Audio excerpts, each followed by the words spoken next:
manage to survive. And did someone ever say to you, there's nothing bound in thought you cannot do? Well, I've seen some things, but not all of them came true. So I don't want to be the last, don't want to be the first, don't want to be alone with my thoughts tomorrow. Don't want to be afraid, don't want to look away. I'm learning to breathe on my own.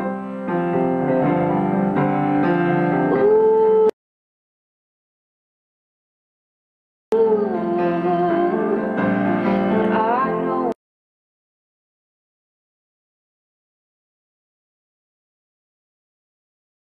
a man who lost his wife. This is the way he chooses to describe his life. He says, if I think too much, I find there's just a hole.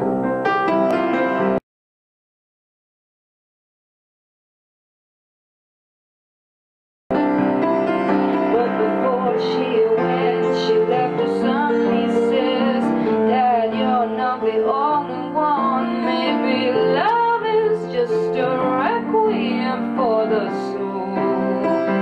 So I don't want to be the last, don't want to be the first, don't want to be alone with my thoughts tomorrow. Don't want to be afraid, don't want to look away. I'm learning to breathe. Don't want to be the last, don't want to be the first. I just need a hope and a light to follow. It says look the stars to find their way home. I'm learning to breathe on my own. Oh, do you still feel small? Just a speck of life on an ocean wave. Does it pull us all? Does it pull us all?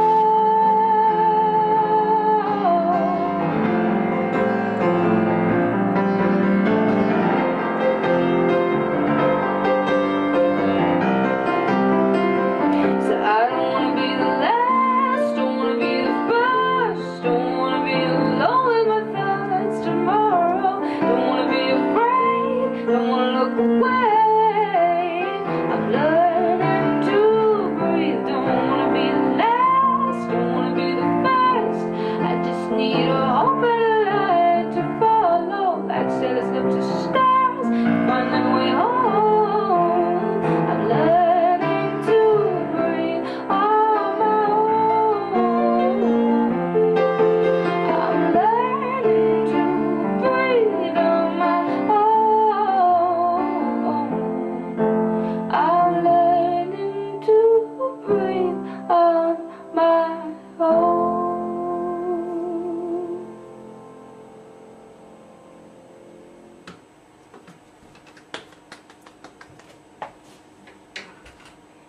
Thank you kindly.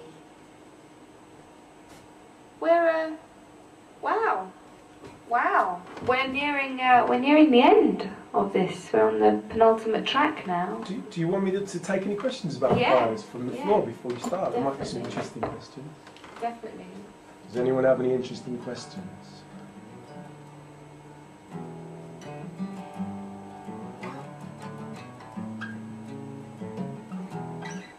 What was the inspiration for Sophia? Sophia I wrote when I was at university, and it's twofold really. There was a lady in my class called Sophia, and she pronounced it Sophia, and I really love that. There's a book I really love called Tom Jones by Henry Fielding, and the heroine, Sophia Weston, always captured my imagination. She's sort of the perfect woman. And Sophia means getting of wisdom, or begetting of wisdom, I think. So when I read Tom Jones, I also thought that Sophia stood as the idea of, it was a symbol of wisdom as well, you know, because it's a Bildungsroman, which is a very posh word of saying it's basically a story about a bloke growing up and becoming a decent chap. So I always loved that word, the name Sophia, because it was very loaded to me, and I really like the fact that this lady insisted on being being pronounced the old way, which is quite common in the 18th and 19th century. Maria was often Mariah, without an H. And I was sitting in the library one day, revising, or I don't know, studying or writing, I say, and I looked out across the courtyard from Senate House. I used to go to the 4th floor of Senate House Library. Anybody who knows UCL will know where I mean, in a little cubicle. And there was a fire escape. Obviously, there'd been a fire alarm or something. People were peeling out down the side. I like how buildings have those metal stairs. And from my window, everything was silent, but they were really animated. And it was about 5 o'clock because the bell was ringing. I could hear the bell. And it's just that moment looking through the window and seeing people peeling out and the bell ringing, and it was autumn and early autumn, so still light. And that's where I got it from, 5 o'clock and a fire escape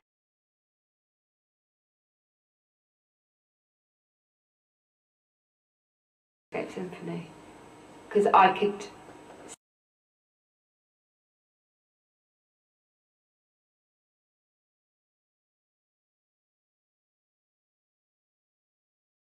see all the animation, but loads of things. But he wrote a book of short stories called What We Talk About When We Talk About Love, which became the Robert Altman movie Shortcuts. My unseen was a story called Popular Mechanics by Raymond Carver, and I had never read anything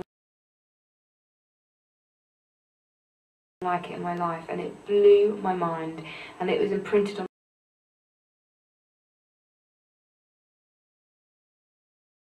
my memory. I got an outstanding in my S11, and I'm convinced it's Popular Mechanics by Raymond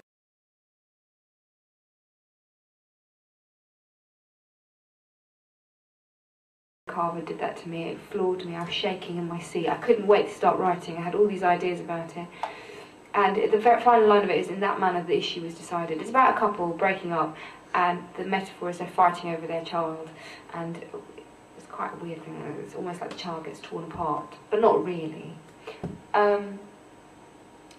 Anyway, I obsessively bought lots of different Raymond Carver books, and one of them is a collection of his short story writings. And one of them is a rehearsal draft of that story I just talked about. But there's an essay called On Writing, which is about how he was studying with a guy called John Gardner, who's quite a well-known, he was like the American Malcolm Bradbury, I suppose, a very well-known creative writing teacher. If you can indeed teach creative writing, I'm not convinced that you can. But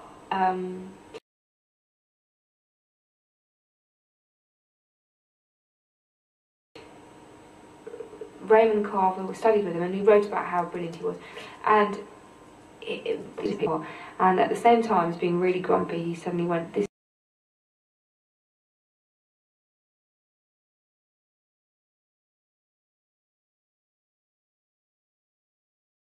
is why I only write short stories. I don't have the luxury of days on end like Ernest Hemingway myself and saying I was a musician, a professional musician. I felt like a complete charlatan. I would go to places I'd not been before, parties, and I would introduce myself, and people would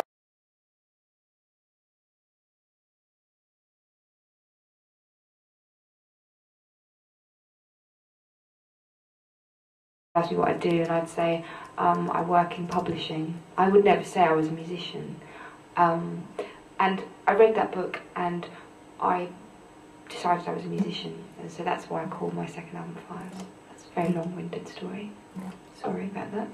Just a couple of quick ones. Can you say hello to Marion and Fabio in Brazil? Hello, Marion and Fabio. Bom dia, Brazil. What grade are you on the piano? Well, I'm sort of past grades because I studied it at college, so. But nowadays I play like I'm grade 5, like I really stumble. The other day Andrew was like, play me the Moonlight Sonata, play me the Moonlight Sonata, so we got it down off the shelf. And I started to play it. I only said it once, I didn't say it twice. Okay. And I was rubbish. My sight reading's really poor because I don't sight read so much any day. These days I just make that stuff up.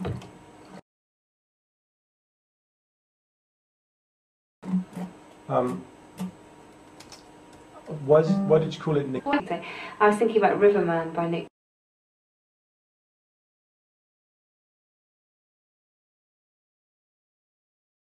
Drake, but I also had this idea that I wanted Indian flute on it. So my working title on my computer, when I had the files up, I used to call it Nick India because it was this idea that I had that was